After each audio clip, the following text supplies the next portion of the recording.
कोई कोई दिक्कत हम कोई मिस नहीं करते, ज्यादा से ज्यादा ऐसा कि हो गया महाराज, मत करो भाई, मत करो महाराज, अरे मत करो महाराज, अरे प्रभु मत करो, क्यों कर रहे हैं, सुन नहीं मानते महाराज, मजे में कर रहे हैं।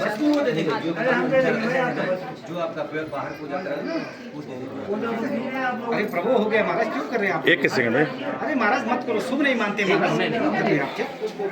कोई नहीं है, आप गुजरात મેં આપને ગર્ભગૃહના દર્શન કરાવ્યા જે દુર્લભ છે, જેમાં વિષ્ણુ ભગવાનની મૂર્તિ હતી, શંકર દાદાજીની મૂર્તિ હતી, અને આ અખંડ ધૂની છે કે જ્યાં શંકરજી અને પાર્વતીમાં 4 ફેરા ફરેલા સપ્તપદી અને અખંડ 3 યુગથી ચાલુ આ ધૂની अरे नहीं लकड़ी कुछ नहीं, खाली ले रहे तुम मजे ले रहे। हाँ 3 युग दे रहा हूँ 3 युगથી આ યજ્ઞકુંડ પ્રજ્વલિત છે।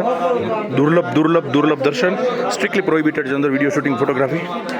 ખંભલેમાની કૃપા, ભોળાનાથની કૃપા, આદિશક્તિ અને આદિશંકરના જ્યાં લગ્નથી જોડાય તે લગ્નથી જોડાય તે લગ્ન એવા જ્યાં જગ્યાએ આદિ પિતા પરમ પિતા શંકર દાદા અને મા આદિશક્તિના જે જગ્યાએ લગ્ન સંપન્ન થયેલા તે ત્રિજુગી નારાયણમાં જે અખંડ જ્યોતિ 3 યુગથી પ્રજ્વલિત છે, સતયુગ, દ્વાપર અને ત્રેતા, અત્યારે કલયુગ છે, એના દુર્લભ દર્શન આપ સૌ વતી ખંભલાઈમાં મારા તમામ મિત્રો, સ્નેહીઓ, ઉત્સસ પરિવારના, ખંભલાઈમાંના તમામ બાળકો, દીકરા દીકરીઓ કે જેના લગ્ન હજી નથી થયા તો એની જીવનસાથીની યોગ્ય શોધમાં છે, એના વતી આજે હું પૂજા કરાવવાનો છું અને અહીંયા માને પ્રાર્થના કરું છું, ભોળાનાથને પ્રાર્થના કરું છું કે એમને યથા યોગ્ય છે એમના કિસ્મતમાં છે એ પણ એમના લગ્ન કે એમનો જીવનસાથી એમને ઝડપથી મળી જાય એવી ખંભલાઈમાંના ચરણોમાં પ્રાર્થના।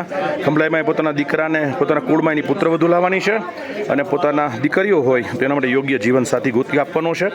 માને પ્રાર્થના કરું છું, માને આજીજી કરું છું, માને વિનંતી કરું છું, શંકર દાદાને સમગ્ર ખંભલાઈમાંના બાળકો વતી જય ખંભલાઈમાં કેવળ તુજ કરુણા।